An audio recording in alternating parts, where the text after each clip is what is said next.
Rich dad poor dad Robert T Kiyosaki by पुकू readers.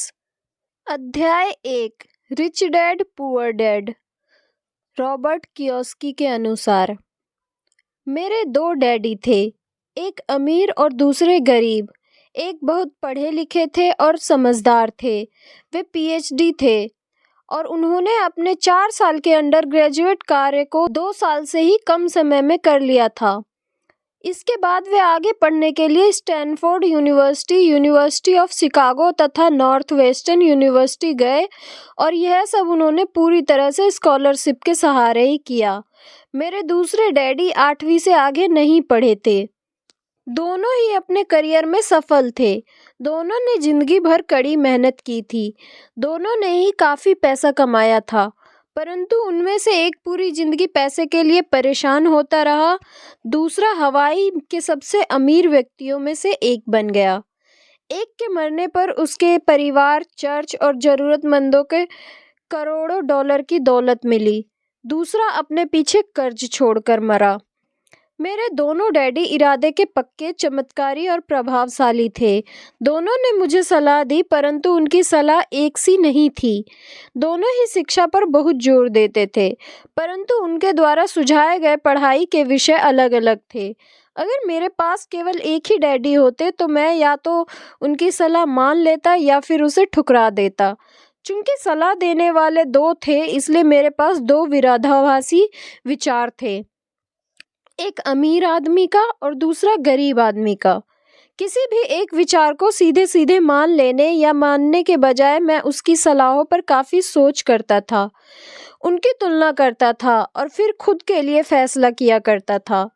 समस्या यह थी कि अमीर डैडी अभी अमीर नहीं थे और गरीब डैडी अभी गरीब नहीं थे।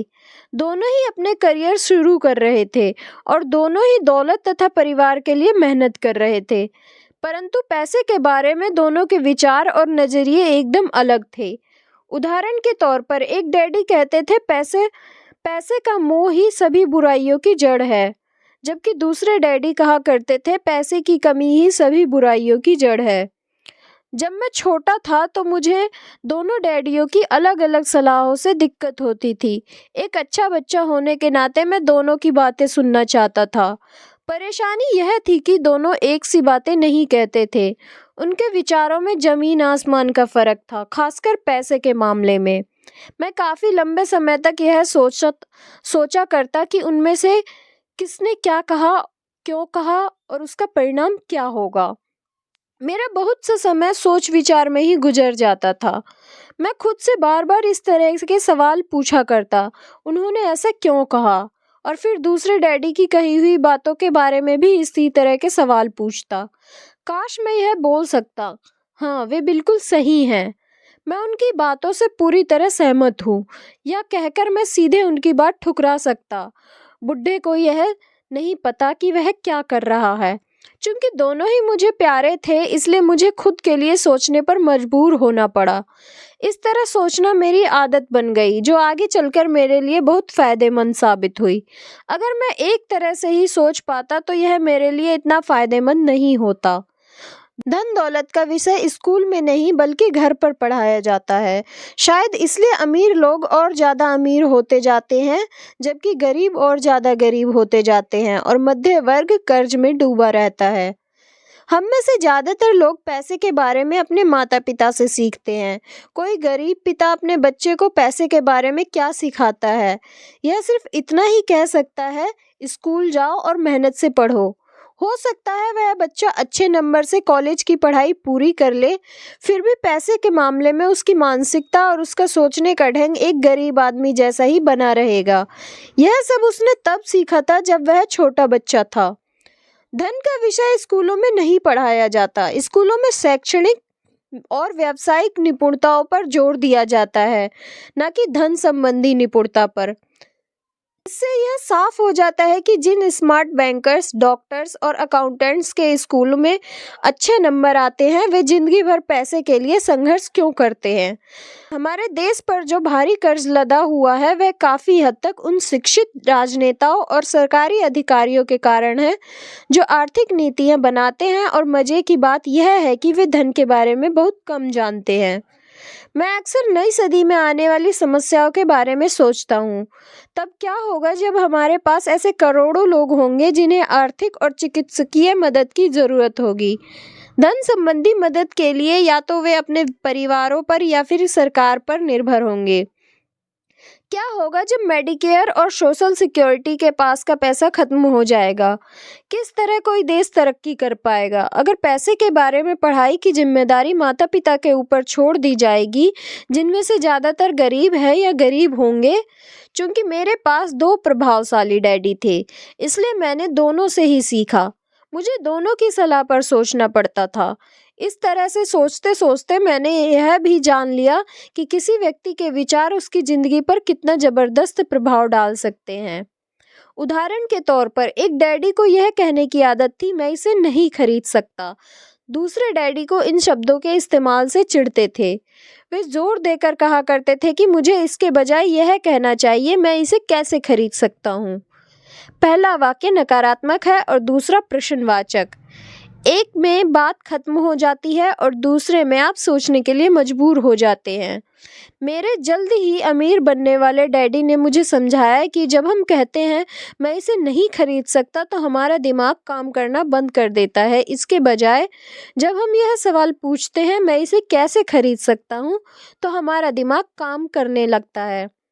उनका यह मतलब नहीं था कि आपका किस चीज़ पर दिल आ जाए उसे खरीद ही ले। वे लगभग दीवानगी की हद तक अपने दिमाग को कसरत करवाना चाहते थे, क्योंकि उनके ख्याल से दिमाग दुनिया का सबसे ताकतवर कंप्यूटर है। मेरा दिमाग हर रोज तेज होता जाता है क्योंकि मैं इसकी कसरत करता रहता हूँ। यह कितना तेज होता है, मैं इसकी मदद से उतना ही ज़्यादा पैसा कमा सकता हूँ। उनका मानना था कि मैं इसे नहीं खरीद सकता कहना दिमागी आलस की पहचान है। हालांकि दोनों ही डैडी अपने काम में कड़ी मेहनत करते थे, परंतु मैंने देखा कि पैसे के मामले में एक डैडी की आदत यह थी कि वे अपने दिमाग को सुला देते थे और दूसरे डैडी अपने दिमाग को लगातार कसरत करवाते रहते थे। इसका दीर्घकालीन परिणाम यह हुआ कि एक डैडी आर्थिक रूप से अपने अमीर होते चले गए, जबकि दूसरे डैडी लगातार कमजोर होते गए। इसे इस तरह से समझें कि एक व्यक्ति हर रोज कसरत करने के लिए जिम जाता है, जबकि दूसरा व्यक्ति अपने सोफे पर बैठकर टीवी देख रहा है। शरीर की सही कसरत से आप ज़्यादा तंदुरुस्त हो सकते हैं और दिमाग की सही कसरत से आप ज़्यादा अमीर हो सकते हैं। आलस्य से स्वास्थ्य और धन दोनों का नुकसान होता है।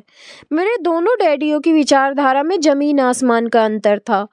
एक डैडी की सोच थी अमीरों को ज़्यादा टैक्स देना चाहिए ताकि बेचारों गरीबों को ज़्यादा फायदा मिल सके, जबकि दूसरे डैडी कहते थे टैक्स उन लोगों को सजा देता है जो उत्पादन करते हैं और उन लोगों को इनाम देता है जो उत्पादन नहीं करते।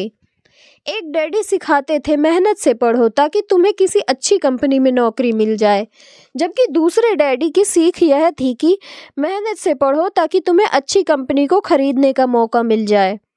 एक डैडी कहते थे मैं इसलिए अमीर नहीं हूँ क्योंकि मुझे बाल बच्चों को पालना पड़ता है। दूसरे डैडी कहते थे मुझे इसलिए अमीर बनना है क्योंकि मुझे बाल बच्चों को पालना है। एक डैडी डिनर की टेबल पर पैसे और बिजनेस के बारे में बात करने के लिए हमेशा प्रोत्साहित करते थे। दूसरे डैडी भोजन करते समय पैसे की बात करने के लिए मना करते थे। एक का कहना था जहां पैसे का सवाल हो सुरक्षित कदम उठाओ, खतरा मत उठाओ। दूसरे का कहना था खतरों का सामना करना सीखो। एक का मानना था हमारा घर ही हमारा सबसे बड़ा निवेश और हमारी सबसे बड़ी संपत्ति है। दूसरे का मानना था मेरा घर मेरा दायित्व है, और अगर आपका घर आपकी नज़र में आपका सबसे बड़ा निवेश है तो आप गलत हैं। दोनों ही डैडी अपने बिल समय पर चुकाते थे, परंतु उनमें से एक सबसे पहले अपने बिल चुकाता था जबकि दूसरा सबसे आखिर में। एक डैडी का यह मानना था कि कंपनी या सरकार को आपका ध्यान रखना चाहिए और आपकी ज़रूरतों को पूरा करना चाहिए। वे हमेशा तनख्वाह में बढ़ोतरी, रिटायरमेंट योजनाओं, मेडिकल लाभ, बीमारी की छुट्टी, छुट्टियों के दिन और बाकी सुविधाओं के बारे में चिंतित रहते थे। वे अपने दो चाचाओं से बहुत प्रभावित थे जो सेना में चले गए थे और 20 साल के सक्रिय जीवन के बाद उन्होंने अपने रिटायरमेंट और जीवन भर के आराम का इंतजाम कर लिया था। वे मेडिकल लाभ के विचार को पसंद करते थे और सेना द्वारा अपने रिटायर्ड कर्मचारी को दी जा रही सुविधाओं को भी तारीफ करते थे। उन्हें विश्वविद्यालय का टेन्योर सिस्टम भी काफ़ी पसंद था। कई बार नौकरी से आजीवन मिल रही सुरक्षा और नौकरी के लाभ नौकरी से ज़्यादा महत्वपूर्ण हो जाते हैं। वे अक्सर यह कहते थे, मैंने सरकार के लिए बहुत मेहनत से काम किया है और इसलिए बदले में मुझे ये लाभ मिलने चाहिए। दूसरे डैडी पूरी तरह से आर्थिक स्वावलंबन में विश्वास करते थे। वे सुविधा भोगी मानसिकता के विरोधी थे। वे यह मानते थे कि इस तरह की मानसिकता लोगों को कमजोर और आर्थिक रूप से जरूरतमंद बनाती है। उनका दृढ़ विश्वास था कि आदमी को आर्थिक रूप से सक्षम होना चाहिए। एक डैडी कुछ डॉलर बचाने के लिए परेशान रहे। दूसरे डैडी एक के बाद एक निवेश करते रहे। एक डैडी ने मुझे बताया कि अच्छी नौकरी तलाशने के लिए अच्छा सा बायोडाटा कैसे लिखा जाए। दूसरे ने मुझे यह सिखाया कि कैसे मजबूत व्यावसायिक और वित्तीय योजनाएं लिखी जाए जिससे मैं नौकरियां दे सकूं। दो प्रभावशाली डैडियों के साथ रहने के कारण मुझे यह विश्लेषण करने का मौका मिला कि उनके विचारों का उनके जीवन पर कितना प्रभाव हो रहा है। मैंने पाया कि दरअसल लोग अपने विचारों से ही अपने जीवन को दिशा देते हैं। उदाहरण के तौर पर मेरे गरीब डैडी हमेशा कहा करते थे, मैं कभी अमीर नहीं बन पाऊंगा, और उनकी यह भविष्यवाणी सही साबित हुई। दूसरी तरफ मेरे अमीर डैडी हमेशा खुद को अमीर समझते थे।